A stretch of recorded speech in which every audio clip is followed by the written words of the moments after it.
Hello everyone, welcome to session 2 of this training course. Today, we're going to dive into the specific product details of the MOVIDRIVE B hardware and what power sizes are available. We'll also identify the connectors and expansion bays to discuss their purpose. The MOVIDRIVE B has been our flagship inverter for a while and is our most flexible VFD that we sell all over the world. It is based on a modular platform, so there are a lot of components that we can add or remove, which gives them the capability to work for countless applications. One of the main reasons the MOVIDRIVE is so popular is because it can operate almost any type of AC motor. It can run standard asynchronous motors, open or closed loop.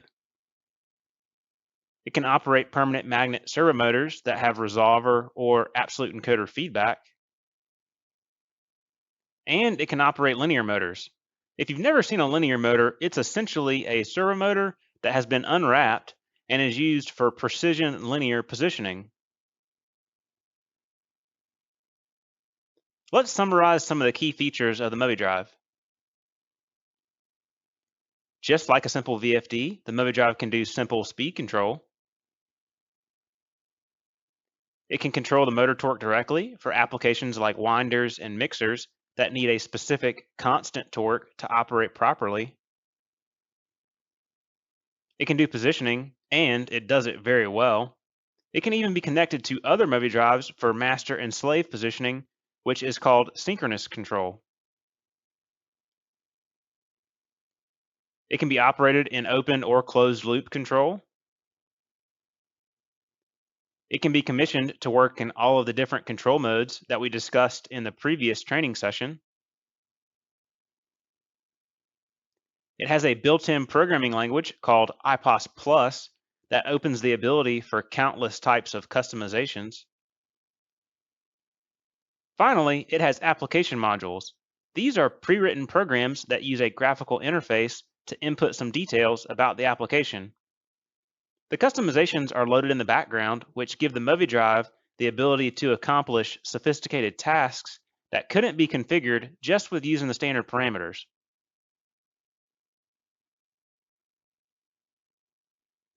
One of the highly desired capabilities of the MOVIDRIVE is the IPOS programming. The IPOS feature is very powerful and in some cases eliminates the need for a lower level dedicated PLC to control the MOVIDRIVE. A common way IPOS programming is used is to handle all the lower level tasks such as positioning, mathematical unit conversions, and specific types of travel sequences. Doing these tasks within the MOVIDRIVE removes the computing load from the upper level PLC. Also, the MOVIDRIVE can perform the operations much faster because it doesn't have to wait for the timing lag back and forth that comes with using an external PLC to manage all of the logic.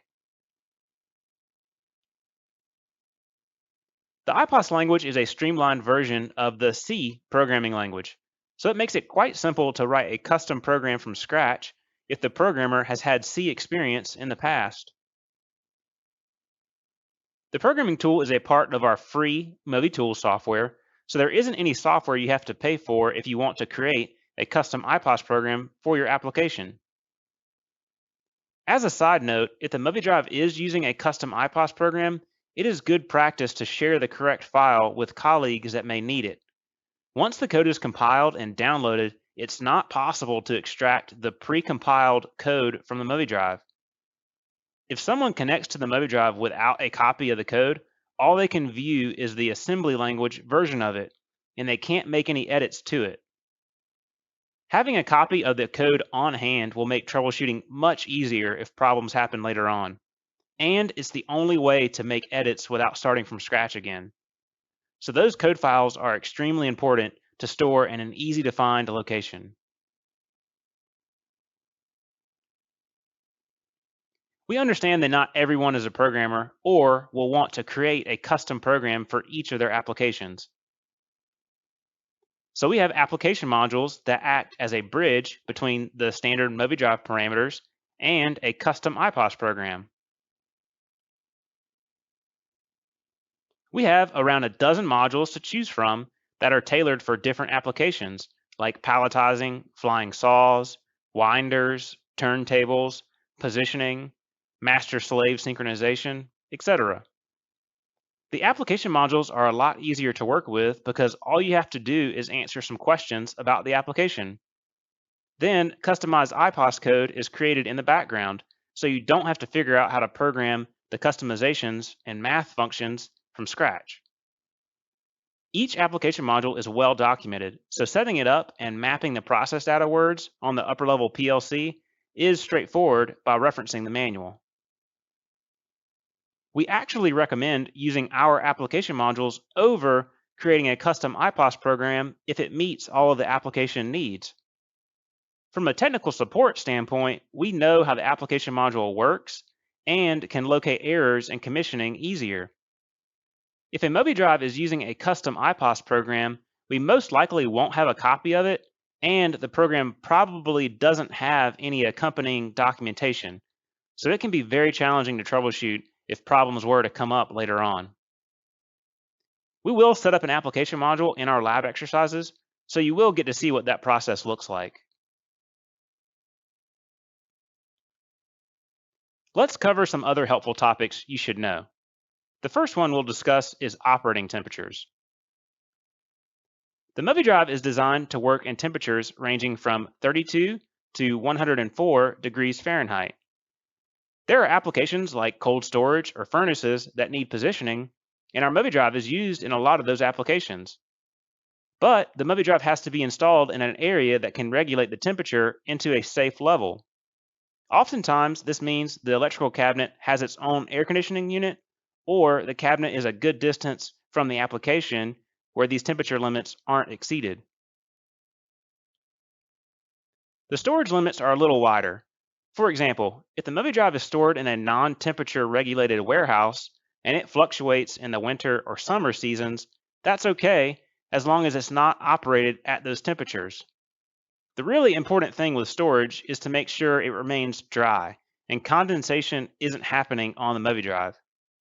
These MOVIDRIVEs are only rated for IP20, so it can be damaged if it comes in contact even with small amounts of moisture.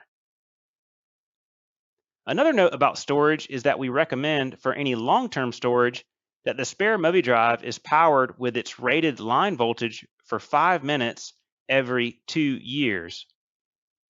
The MOVIDRIVE has electrolytic capacitors that can degrade if they don't see any voltage for extended periods. If you have any MOVIDRIVEs that have been stored for over 2 years, it can be salvageable, but you have to bring up the voltage slowly with a variable power supply over a 1-hour procedure that's shown in our manual. If voltage isn't brought up slowly, the inrush of peak voltage could cause capacitor failure. If you don't have a variable power supply, our electronics repair lab can do that for you if you have MOVIDRIVEs that have been stored for longer than 2 years without power. In some scenarios where the ambient temperature can't be kept below 40 degrees Celsius, it is possible to still operate the MOVIDRIVE at those temperatures. But the output power rating has to be derated by 2.5% and 3% per degree of Celsius above its maximum. For example, if the ambient temperature during the summer causes the electrical cabinet to get to 60 degrees Celsius, which is 140 degrees Fahrenheit, this means the MOVIDRIVE's power capability is reduced to 50%, and it should not be utilized higher than that until the ambient temperature decreases.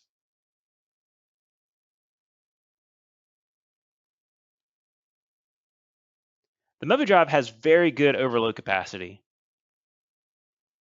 The MOVIDRIVE is designed to handle 125% overload capacity continuously and be okay as long as the ambient temperature limits aren't exceeded. As an example, this could be helpful if the application needs temporary higher load capacity while another machine is down for maintenance. For times when there is a lot of startup torque needed, the MOVIDRIVE can output 150% for a total of 60 seconds. A lot of applications that are start and stop will only need 150% for a few seconds, So as long as there is sufficient cooldown periods between cycles, the MOVIDRIVE could go to 150% in these brief periods throughout the day and be okay. However, if the MOVIDRIVE is continuously reaching 150% and holding it steady, then there is likely a mechanical issue occurring that would need to be resolved. Our smallest MOVIDRIVEs have a little bit higher overload capacity at 200% for up to 1 second.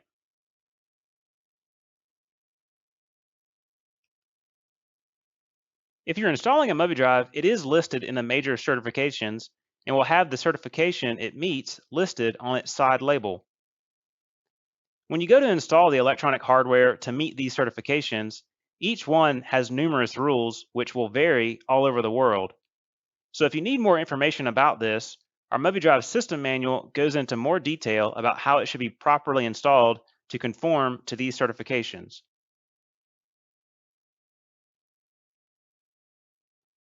Now let's discuss some of the models of the MOVIDRIVE to make that clear, because it can be confusing if you weren't shown how to decode the different variants and the model type. Just a reminder, we are a European company, so most of our documentation is going to be listed in a metric system. This means dimensions will be in millimeters and power ratings in kilowatts. Sometimes there are conversions to imperial units for inches and horsepower, but this isn't always the case, so you will need to be comfortable with converting from metric to imperial units at times.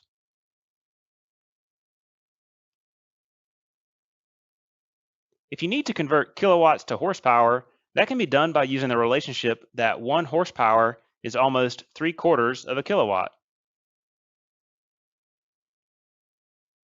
If you know what horsepower you have and want to know what it is in kilowatts, you can multiply your horsepower by 0.746 and get the equivalent kilowatt. If you're given a kilowatt value and want to know what that means in horsepower, you can divide the kilowatt value by 0.746 to get the equivalent horsepower. You can use these two conversion formulas to go back and forth as needed. If you need to convert measurements, the relationship from imperial to metric is 1 inch is about 25.4 millimeters. You can use the same multiply and divide relationship above to convert between these units as needed. Here are all the size variants of the MOVIDRIVE. They come in 8 sizes. For reference, size 0 at the top of the image is about the size of a textbook, and size 7 on the far left is about the size of an ATM. Now these are just the frame sizes, but within each of these is multiple different variants. Also, within each frame size, there can be 2 or more different kilowatt ratings.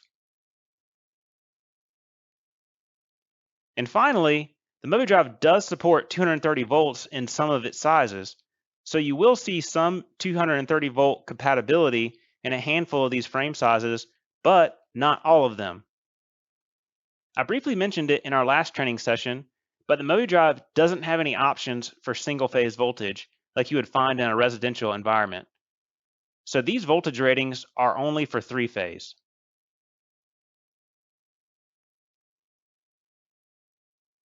I want to clarify some things with some of the MOVIDRIVE sizes that are a little different than the others.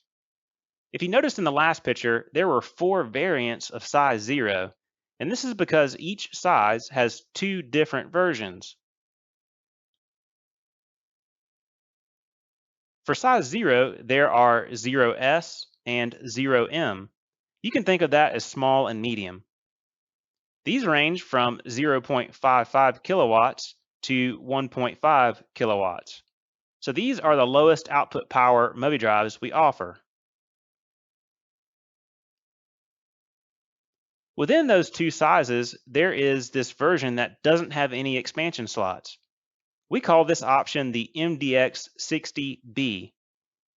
These MOVIDRIVEs can only be open loop control because they have no ability for an encoder option card. Since they don't have any expansion slots, that means they can't have built-in field bus options or expanded inputs and output options either. So these are very different than the rest of the MOVIDRIVE line. The other version available in these sizes is the MDX61B. This does have expansion slots, so these can have encoder feedback and other options as well. Because these are the smallest MOVIDRIVEs we make, they only have 2 expansion slots. The rest of the MOVIDRIVEs all have 3 expansion slots. The option cards in the smaller size also install differently. This black plastic cover snaps over them, covering the option card mounting screws. It is possible to swap the option cards out in the field, but you have to be careful not to break the plastic cover or the option card since it's a little more challenging to get access to. The next size that has multiple variants is size 2. Feature-wise, these have the same capabilities, but this is only a dimensional difference because the size 2S supports about 5 horsepower less than the size 2.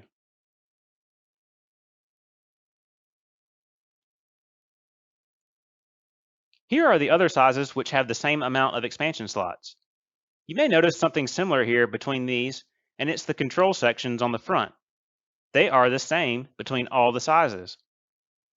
The thing that changes between these is the power section that is behind the control section. Now you may be wondering if you can swap these around if one of the inverters is faulting.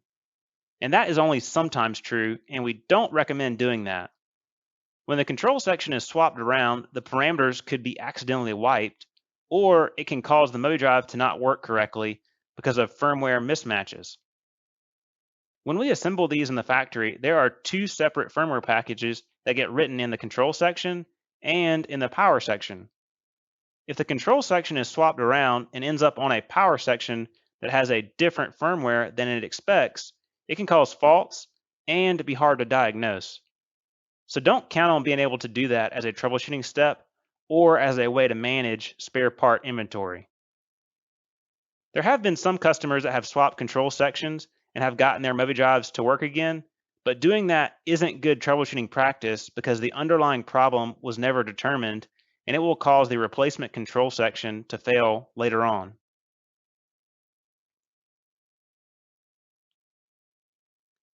Now let's summarize power and voltage ratings with a picture of what the MOVIDRIVE would look like. Here are the power ratings for the size 0 that we discussed earlier. Size 1 has the most power options, and it's the smallest option we have that supports 230 volts. This is the size that we will be using on our demo units because it's as small as we can go while keeping 3 expansion slots.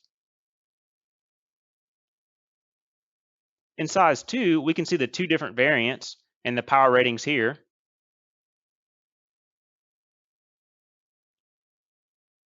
Here is what size 3 will look like. The power section gets much larger in the jump from size 2 to size 3.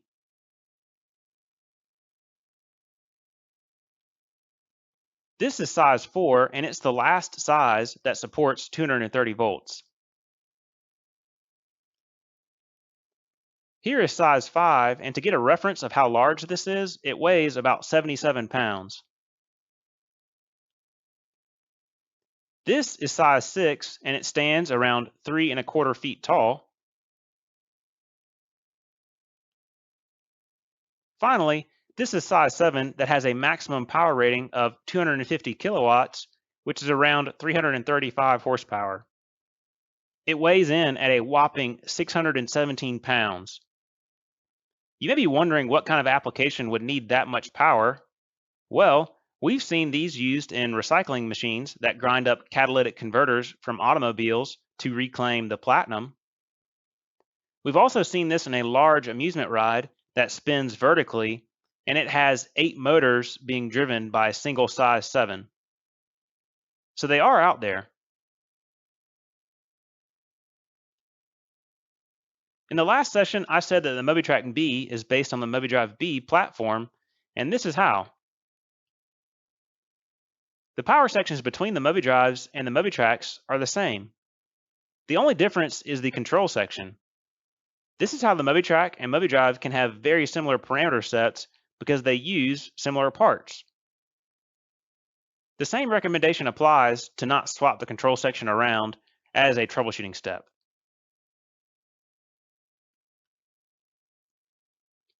Let's look at an example model type that you would find on the side label of a MOVIDRIVE and discuss what all these letters and numbers mean.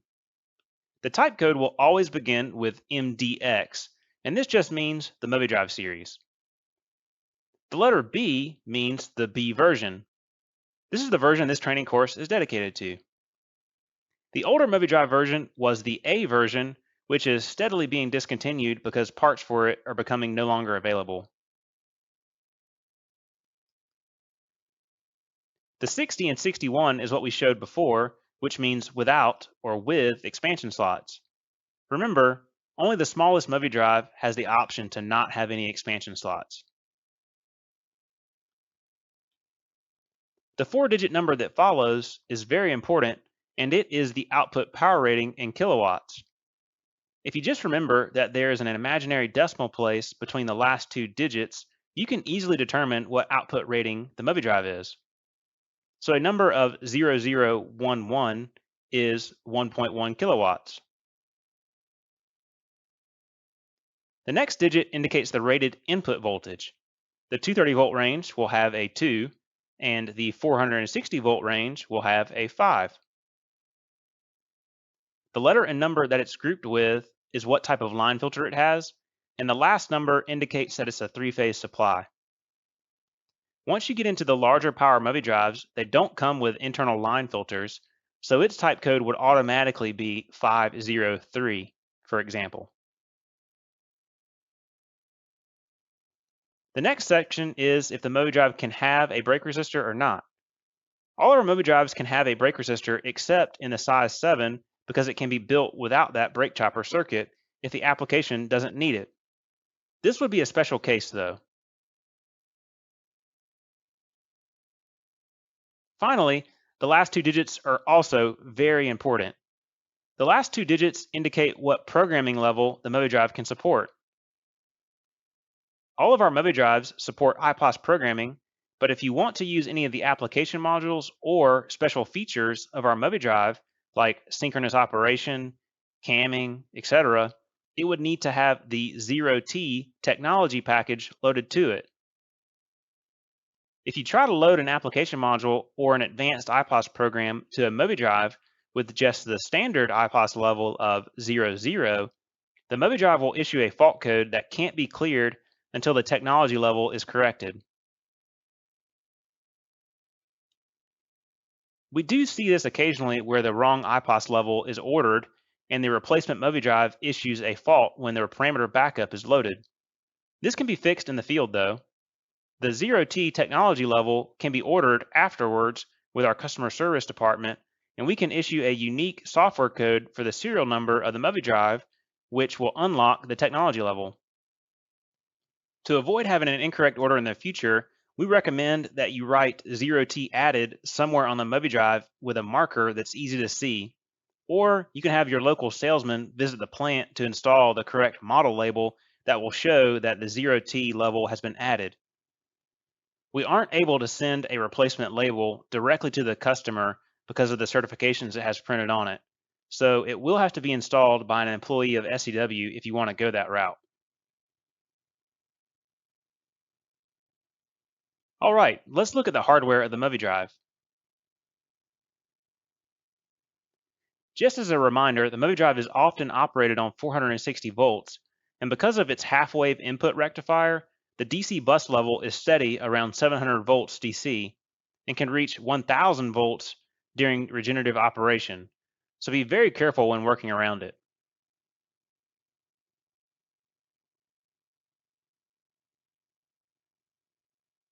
All MOVIDRIVE Bs include a memory module that is on top of the MOVIDRIVE.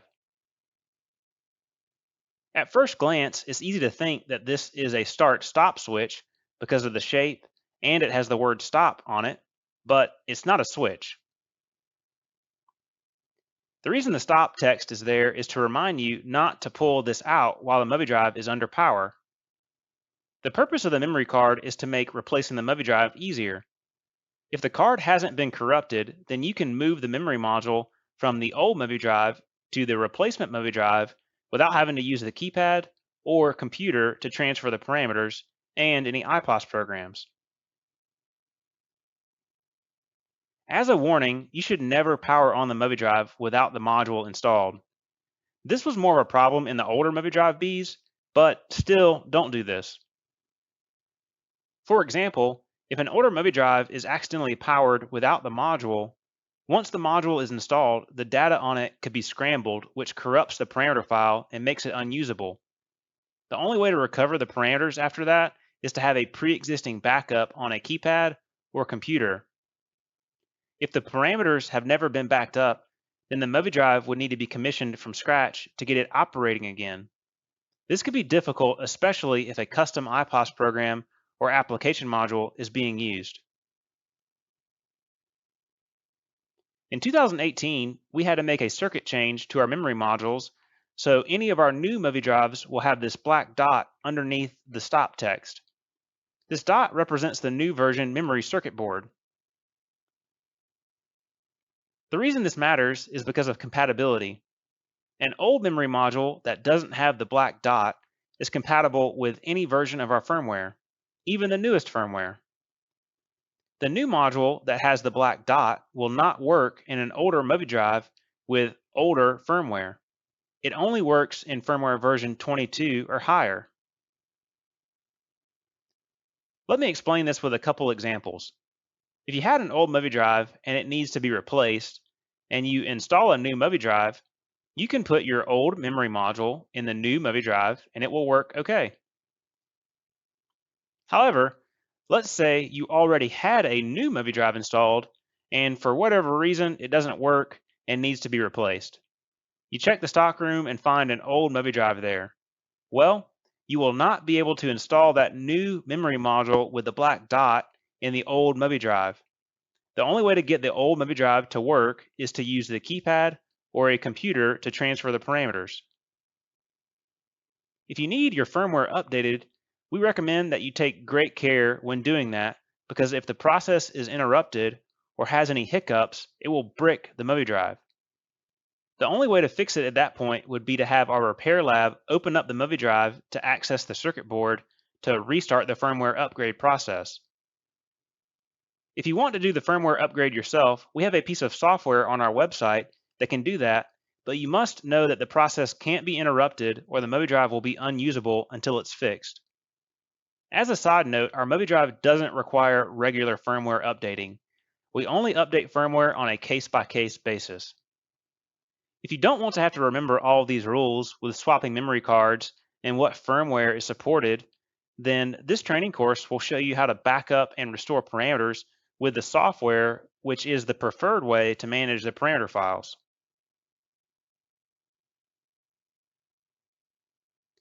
Let's move from the top of the memory drive to the front of the memory drive and talk about the connectors that are there. The AC line voltage input is on the top of the memory drive. Directly beside it are the DC link terminals, so don't get them mixed up. The reason there is access to the DC link is for troubleshooting and for external components that we offer, such as regenerative energy storage, and some of our motor brake controllers are only powered by high voltage DC instead of using the AC line voltage. Before doing any troubleshooting, you would want to measure the DC voltage at these terminals and make sure all the voltage from the capacitors has dissipated. It takes several minutes to come down from 700 volts after the power is switched off. The brake resistor, which also operates from the DC link supply, is underneath the memory drive, so the voltage you measure at the DC link will be the same at the brake resistor terminals. The motor terminals are beside the brake resistor terminals. Then there's a small connector on the front left-hand corner, which we call the STO terminal, and it stands for Safe Torque Off.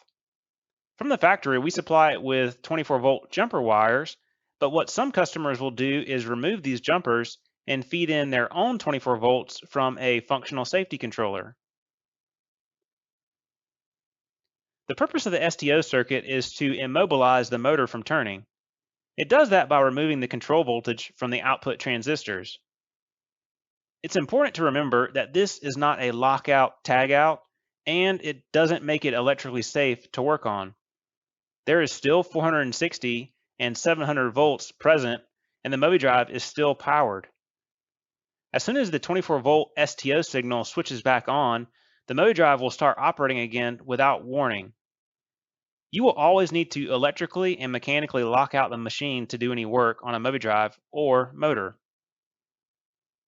If the STO circuit is tripped, the MOVIDRIVE will display a capital letter U indicating this. So if you're trying to operate the MOVIDRIVE and the motor isn't turning and you see a U on the display, that means the STO is tripped and the safety circuit needs to be reset, like closing a safety gate or pressing a safety acknowledgement button if the machine is safe to operate.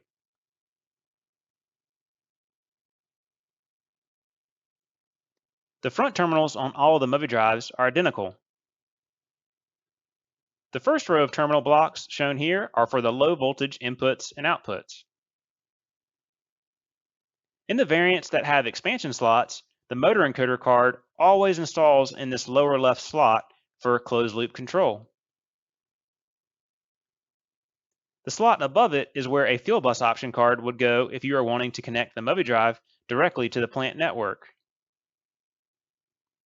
On the size 0 MOVIDRIVE, there are only 2 expansion slots, so this is the max it can be expanded to.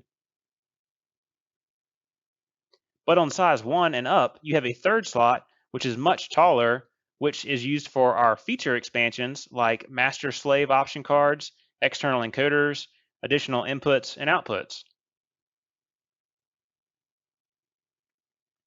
All MOVIDRIVEs have a 7-segment display.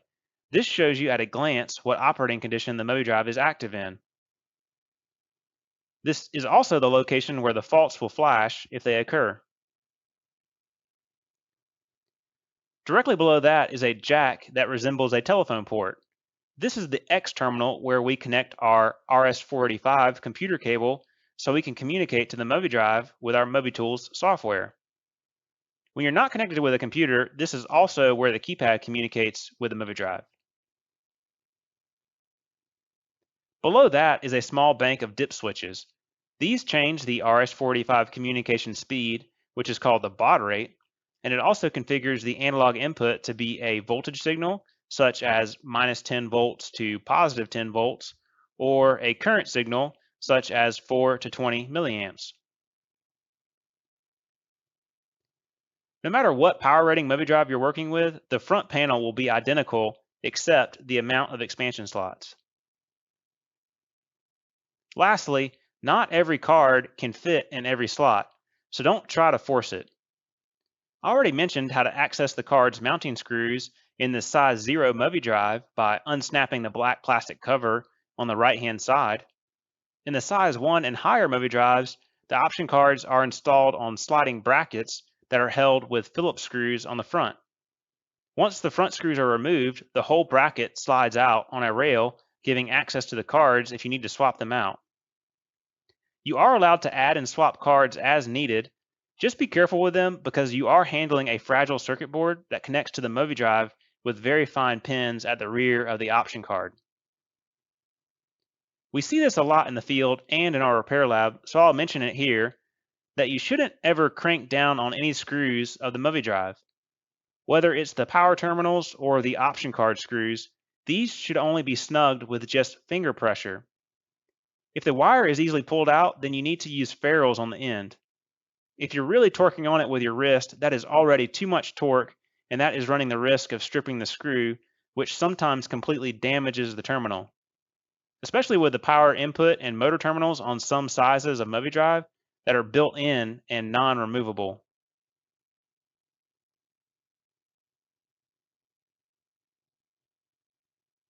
All MOVIDRIVEs have basic input and output terminals that work on 24 volts. There are 8 digital inputs, 4 digital outputs, 1 analog input that can be voltage or current based, and 1 temperature sensor input from the motor stator. There is 1 programmable low voltage relay that switches depending on the parameter setting, and there is one brake control signal that connects to an external brake controller, so the brake timing is accurate and reduces sagging or drifting issues of the motor.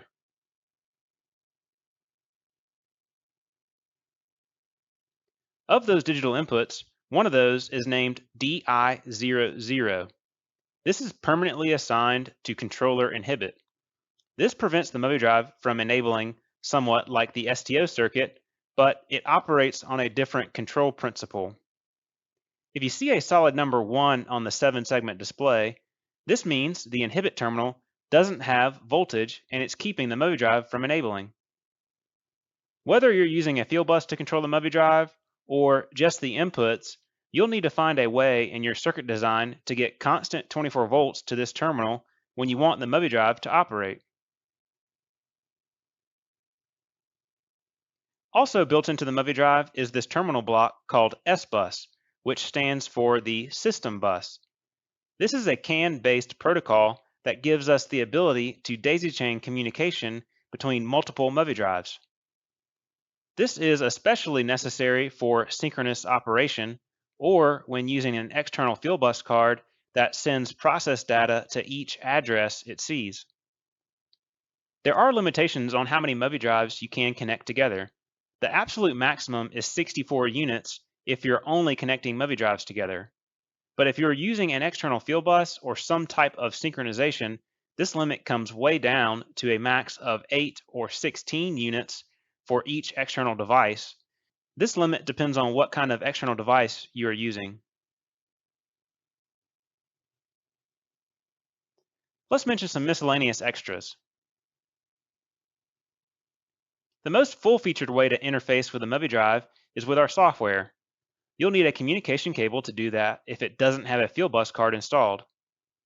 One of these cables is called the USB 11A, which has been out for many years and only supports the RS-485 protocol. This cable is actually being discontinued this year. It is being replaced by the USM21A, which includes RS-485 and now adds CAN communication. This new adapter opens up the ability to communicate with almost every electronic product we've made, ranging from the old MOVIDRIVE A all the way to the newest MOVIDRIVE Generation C.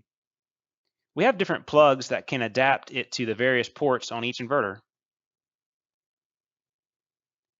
Another common accessory you'll see is this DBG60 keypad. This allows you to see full text descriptions of fault codes.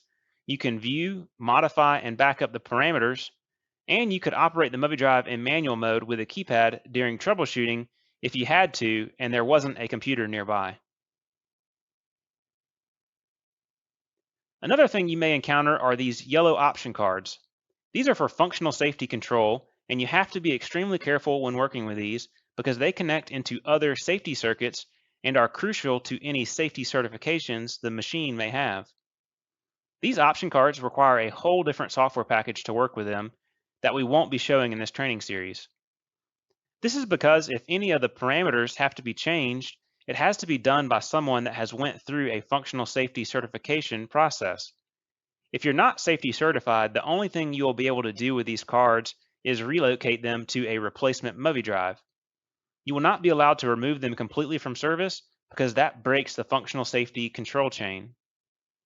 We have a functional safety department that manages and supports this hardware if you have one and need support with it. Another important switch that is in this bank of dip switches is the S-Bus terminating resistor.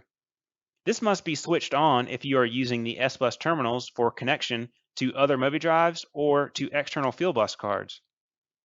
The rule for the termination is that the first and last device in the S-Bus network needs to have the resistor switched on. All the devices in the middle will have their resistors switched off. This resistor lets the S-Bus know where the ends of the network are. If this switch is forgotten, then the S-Bus network may not work or it can drop communication, which may cause the MOVIDRIVE to start and stop sporadically. The first line of defense to know what is going on with the MOVIDRIVE is the 7-segment display.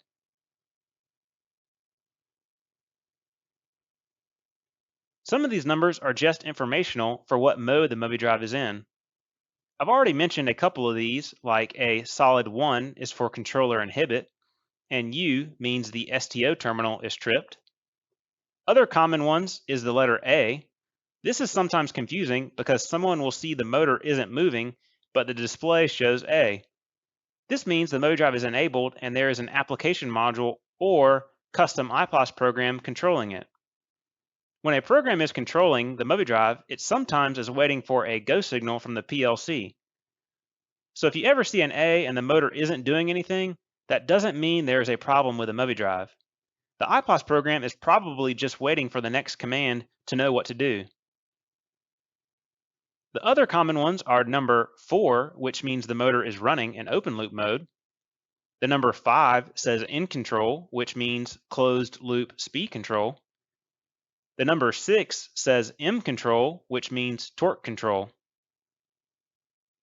If the inverter is flashing a capital F and a number that follows it, it is indicating an active fault code. Our manuals have numerous pages describing what each fault number means and some common things to check to resolve it.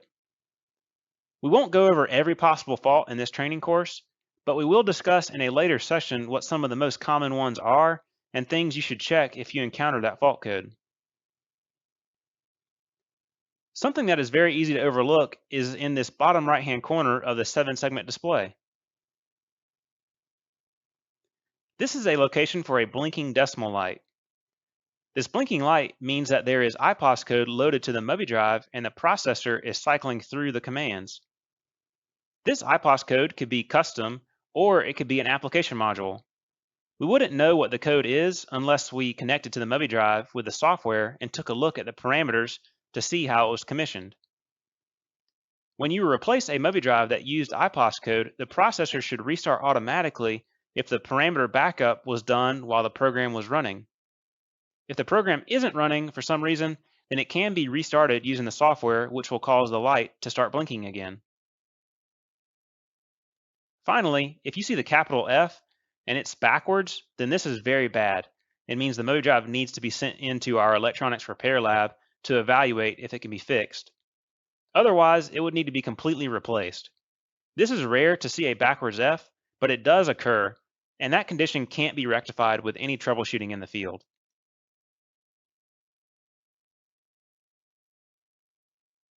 All right, we have reached the end of our second session. In this session, we introduced the key features of the MOVIDRIVE, its overload capacity, and its temperature limitations. We learned the various models and power sizes of the MOVIDRIVE B and how to interpret the model type code. We discussed the purpose of the red memory module on the top and some rules that go along with moving it from one inverter to another.